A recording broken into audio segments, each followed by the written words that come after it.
ਬਿਸਮਿਲ੍ਲਾਹਿਰਰਹਿਮਾਨਿਰਰਹੀਮ अस्सलाम वालेकुम। मैं वीडियो बनाई सी ते थल्ले भाई ने कमेंट कीता ਸੀ ਕਿ ਤੁਸੀਂ ਇੱਕ 3rd ਕਲਾਸ ਕਿਸਮ ਦੇ ਇੰਸਪੈਕਟਰ ਸਾਹਿਬ ਤੇ ਤੁਸੀਂ ਬੋਲਣ ਦੇ ਹੋ ਵੀਡੀਓਜ਼ ਬਣਾਉਂਦੇ ਹੋ ਤੇ ਮੈਂ ਕਿਹਾ ਯਾਰ ਮੈਂ ਕਿਦੋਂ ਕਿਹਾ ਕਿ ਮੈਂ ਬੜਾ ਮਾਮੇ ਹਾਂ ਸਾਂ ਤੇ ਅੱਗੋਂ ਫਿਰ ਉਹਨੇ ਕਮੈਂਟ ਕੀਤਾ you are low ranking inspector we have people it's BPS 16 ਔਰ 14 16 ਸੀ ਤੇ we have people here from BPS 19 and even about non brag about it ਯਾਨੀ ਕਿ ਐਂਡ ਹੇਅਰ ਆਰ ਯੂ ਲੱਗੇ ਰਹੋ ਨਾਲ ਹੱਸ ਰਿਹਾ ਮਸਲਨ ਇਹ ਭਾਈ ਮੈਨੂੰ ਇਹਨਾਂ ਦੇ ਕਮੈਂਟ ਦੀ ਸਮਝ ਨਹੀਂ ਹੁੰਦੀ ਕਿ ਇਹਨਾਂ ਦੇ ਕਮੈਂਟ ਦਾ ਮਕਸਦ ਕੀ ਹੈ।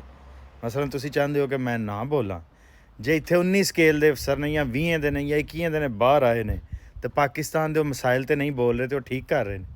ਮਤਲਬ ਜਿਹੜਾ ਬੰਦਾ ਬੋਲ ਰਿਹਾ ਉਹ ਗਲਤ ਕਰ ਰਿਹਾ ਤੇ ਜੇ ਬੋਲਣਾ ਗਲਤ ਹੈ ਤਾਂ ਤੁਹਾਡਾ ਕਮੈਂਟ ਠੀਕ ਹੈ।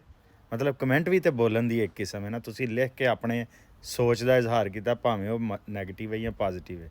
ਮੈਂ ਆਪਣੀ ਕੌਮ ਵਾਸਤੇ ਗਲਤ ਬੋਲ ਰਿਹਾ ਹਾਂ, ਆਪਣੀ ਕੌਮ ਦੇ ਹਕੂਕ ਵਾਸਤੇ, ਆਪਣੀ ਕੌਮ ਦੀ ਤਲੀਮ ਵਾਸਤੇ, ਆਪਣੀ ਕੌਮ ਨੂੰ ਜਗਾਉਣ ਵਾਸਤੇ ਬੋਲ ਰਿਹਾ ਤੇ ਤੁਸੀਂ ਐਸੇ ਨੈਗੇਟਿਵ ਬੰਦੇ ਹੋ ਆਪ ਹੀ ਗੱਲ ਕਰਕੇ ਘਟੀਆ ਕਿਸਮ ਦੀ ਗੱਲ ਕਰਕੇ ਉਹਦੇ 'ਤੇ ਆਪ ਹੱਸਦੇ ਹੋ। ਯਾਰ ਘੱਟੋ ਘੱਟ ਐਸੀ ਗੱਲ ਕਰੋ ਕਿ ਲੋਕ ਉਹਦੇ 'ਤੇ ਹੱਸਣ।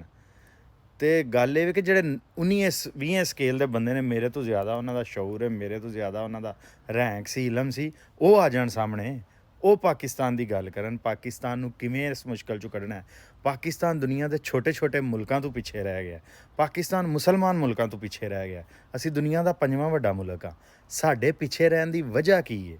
ਮੈਨੂੰ ਤਾਂ ਪਤਾ ਉਹ ਵਜ੍ਹਾ ਕੀ ਹੈ। ਉਹ ਕਲੋਨੀਅਲ ਲੈਗੇਸੀ ਹੈ ਜਿਹੜੀ ਹਾਲੇ ਤੱਕ ਉਹ ਕਲੋਨੀਅਲ ਬੈਗੇਜ ਅਸੀਂ ਚੁੱਕ ਕੇ ਫੇਰ ਰਹੇ ਹਾਂ। ਸਾਡੇ ਫੌਜੀ ਇੰਸਟੀਟਿਊਸ਼ਨ, ਸਾਡਾ ਬਿਊਰੋਕਰੇਸੀ, ਸਾਡੀ ਜੁਡੀਸ਼ਰੀ, ਸਾਡਾ ਐਜੂਕੇਸ਼ਨਲ ਸਿਸਟਮ ਸਾਰਾ ਕਲੋਨੀਅਲ ਹੈ। ਉਹ ਸਾਡੇ ਲੋਕਾਂ ਦੀ ਤੋਹੀਨ ਕਰਦਾ, ਸਾਡਾ ਕਾਨਫੀਡੈਂਸ ਖਤਮ ਕਰਦਾ, ਸਾਨੂੰ ਬਰਾਬਰ ਦਾ ਸ਼ਹਿਰੀ ਤਸਲੀਮ ਨਹੀਂ ਉਹ ਕਰਦੇ ਲੋਕ। ਅਤੇ ਜਿੰਨੀ ਦੇਰ ਤੱਕ ਅਸੀਂ ਉਹ ਨਿਜ਼ਾਮੇ ਤਲੀਮ, ਉਹ ਫੌਜ ਦਾ ਨਿਜ਼ਾਮ, ਅਦਲੀਆ ਦਾ ਨਿਜ਼ਾਮ, ਉਹ ਸਾਰਾ ਆਪਣੀ ਜ਼ੁਬਾਨ 'ਚ ਨਹੀਂ ਕਰਾਂਗੇ, ਆਪਣੇ ਲੋਕਾਂ ਨੂੰ, ਆਪਣੀ ਜ਼ੁਬਾਨ ਨੂੰ, ਆਪਣੇ ਲਿਬਾਸ ਨੂੰ ਇੱਜ਼ਤ ਨਹੀਂ ਦਿਆਂਗੇ, ਅਸੀਂ ਤਰੱਕੀ ਨਹੀਂ ਕਰਾਂਗੇ। ਜਿਨ੍ਹਾਂ ਕੌਮਾਂ ਤਰੱਕੀ ਕੀਤੀ ਉਹਨਾਂ ਇੰਝ ਹੀ ਕੀਤੀ ਹੈ। ਮੇਰੇ ਕੋਲ ਤਾਂ ਇਹ ਹੱਲ ਹੈ, ਤੁਹਾਡੇ ਕੋਲ ਕੋਈ ਹੱਲ ਹੈ ਤਾਂ ਭੰਡਾਂ ਹਰ ਜੁਗਤਾਂ ਲਾਉਣ ਦੀ ਬਜਾਏ, ਘਟੀਆ ਕਮੈਂਟ ਕਰਨ ਦੀ ਬਜਾਏ ਕੋਈ ਹੱਲ ਦੱਸੋ।